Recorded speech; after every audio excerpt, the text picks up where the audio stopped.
со Маријан Николовски на радио Слободна Македонија. И уште еднаш назад во кругот, поштени слушатели, мој ваш денешен гостин, мојот колега Тодор Пендаров. Зборуваме за изборите во Соединетите Американски држави и веста на годината на Доналд Трамп за американски претседател. Ги изанализиравме состојбите, релациите со Европа и Москва, Блискиот исток, меѓутоа оние што вести кои што по план, односно од утро веќе пристигнуваат, се однесуваат на позициите на берзите на економијата, покажуваат драстични падања. Тука се веројатно и релациите со Кина. Тоа ми е поред. Што се однесува до падањето на бизнисот, односно берзите, индексот на берзите, дури до негде беше за очекување. Сега зошто? Па, знаете, Трамп во кампањата зборуваше против корпоративниот капитализам, иако е малку чудно, он е дел од тој корпоративен капитализам. Малку избеа контрадикторно. Значи, зашто неговата кампања, главниот слоган беше Америка на американците, да се вратиме на Америка. Не? Ја мислам дека токму тие корпоративни могули, со ваквиот однос на берзите, златото одма расте, му кажуваат на Трамп дека тие се главни. Дека до каде му е чергичето, дека не може да си игра со... И ако сака да гради болници, да работи луѓе, треба да... Малку другаче треба се однесува од оно што го зборуваше во кампањата, и затоа реков, вие не можете да ја сркате супата додека не се олади барем малку. Јас така го гледам. Значи, тоа е одговор на тие кои управуваат со светот, до Трамп да биде мирен. Веројатно дека ја свадил пораката кога се види последната изјавата негова кај што вика барам помош и од оние кои не ме поддржаа сите заедно да работиме за оваа голема држава. Ова е голем извореден потенцијал кој што треба да му служиме и на народот. Добро, може да се свати во тоа, односно тоа секој американски претседател после изборите таа реченица повторува во смисла од денеска ја ќе бидам претседател на сите и оние што не гласале за мене и за нив. Уреду, но многу е битно односот токму економијата, стабилноста на економијата. Трамп доаѓа во јануари, не превзема функцијата, така ли? До 31 декември треба да се усвои буџетот на Америка за едната година. Ќе видиме тука како ќе се случува. Значи, периодот до преземањето до инаугурацијата на новиот претседател во Америка секогаш е малку чуден. Секогаш. Но има среќа, например, кај нас до избор на нова влада, кај нас се стои. Таму функционира, администрацијата функционира и работи. Значи не се чувствува така, обичниот граѓани не го чувствува тоа така кој што ние овде го чувствуваме. Не можеш да отидеш да извадиш на обично уверение ти вика чекај после изборите. Значи тоа таму го нема. Пак ќе речам, Трамп ќе мора да во некои работи што така радикално ги кажуваше во кампањата, ќе мора да ги приземни на реалната состојба. Што се однесува до Кина, тука е прашањето многу интересно.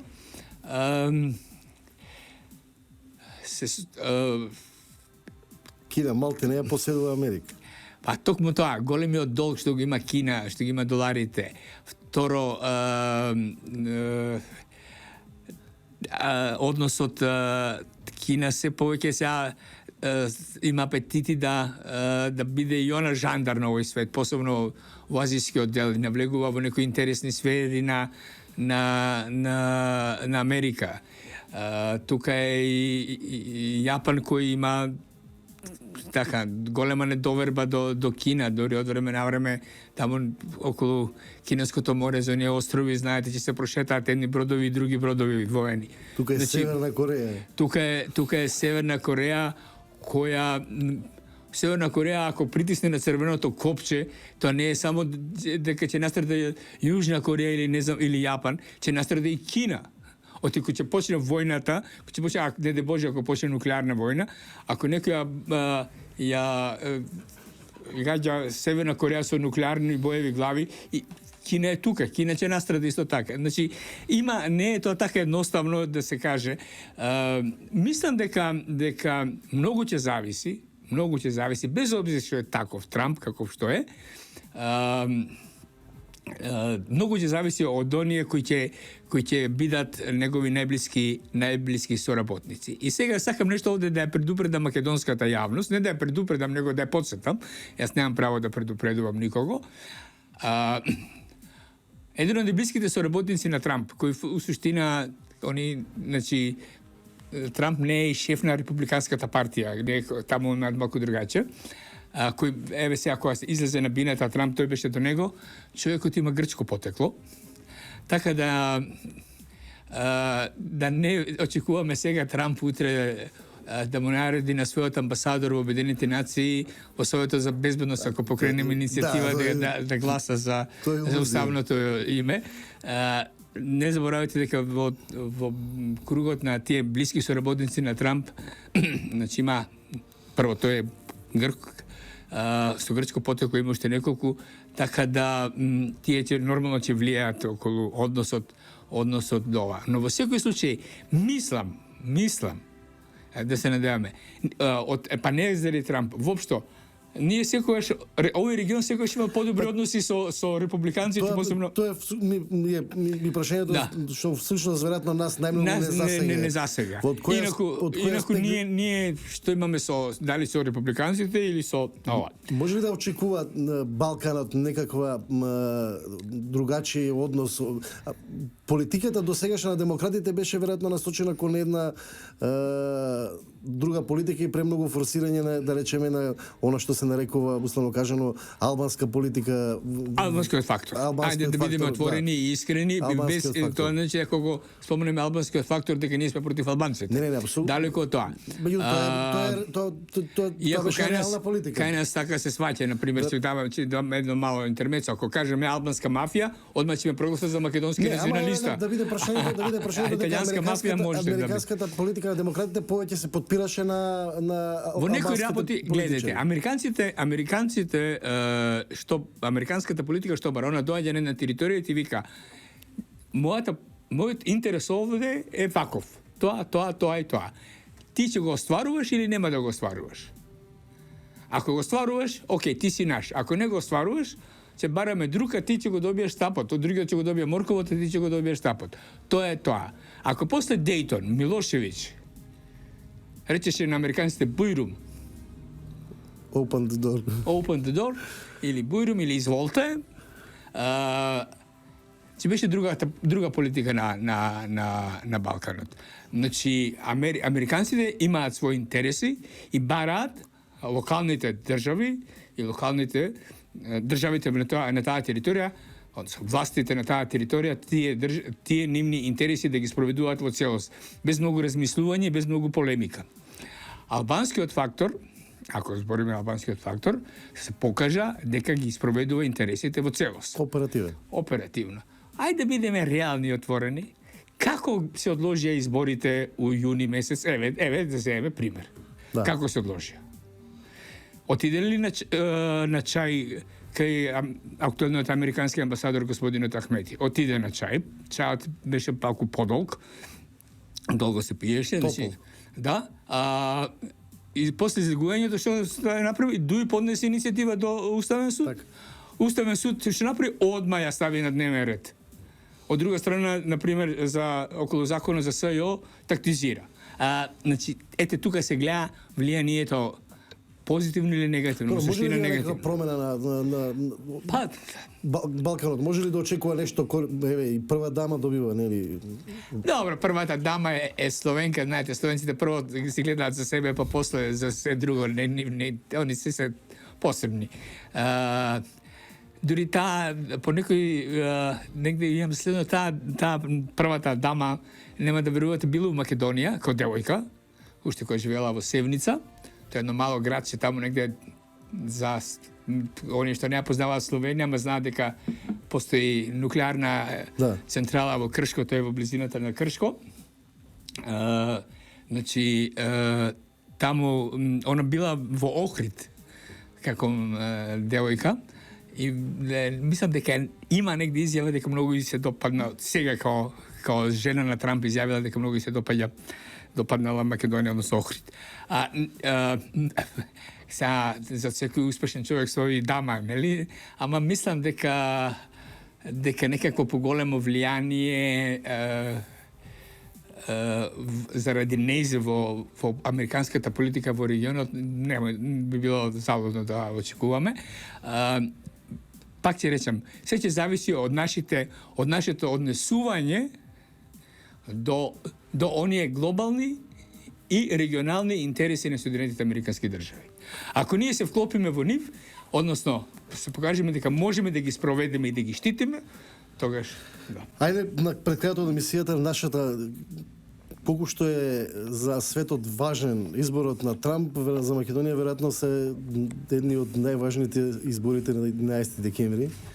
Веќе влеговме во оној финиш, веројатно веќе е јасно дека ќе има избори. Иако некој се сомневаше нели до последен момент дали може да се одложи, веќе по објавувањето на листите на СДСМ само веројатно се е јасно, чисто е на избори ќе одиме на 11 декември. Многу работи горе-долу веројатно ќе бидат идентични како и на претходните избори, без некои, барем според анкетите, ако може да им се верува, најави.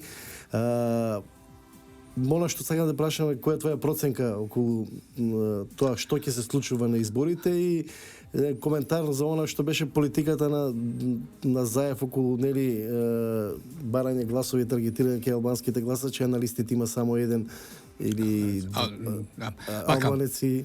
На оваа тема пред некој ден имав еден кратка изјава, ми побара еден портал, па и една телевизија. Ниче повторам тоа што го кажав таму. Ќе почнеме од да речеме од прогнозата за изборите. До новите додека СДСМ не излезе со листите, јас прогнозирав, односно мојот став беше дека ВМРО ќе победи, но разликата тешко дека ќе помине двоцифрен број. Значи 10-11. После излегувањето со листата на СДСМ, сега мислам дека ВМРО има шанси, зависи ако не направи некоја кај нас политичките партии во последно време едни и други си пукаат сами себе во нога. Ако не направи нешто такво, мислам дека ќе победи со, веќе можам да претпоставам дека и со двоцифрен, да прогнозирам двоцифрен број. Во однос до албанците, повторно СДСМ направи некаков гнил компромис. Навистина немам ништо против што имаат кандидат албанец. Напротив, тој кандидат и ти го знаеш, и ја го знам, и немам никакви забелешки за него, за Мухарем Закири, колега наш. Но зашто него? Јас очекував тој да биде носител на листа. Бидејќи само на тој начин ние, ќе признаевме дека СДСМ го крши оној лет од живење едни до други, да почнеме да живееме заедно едни со други. Значи, тука го ставиме на трето место.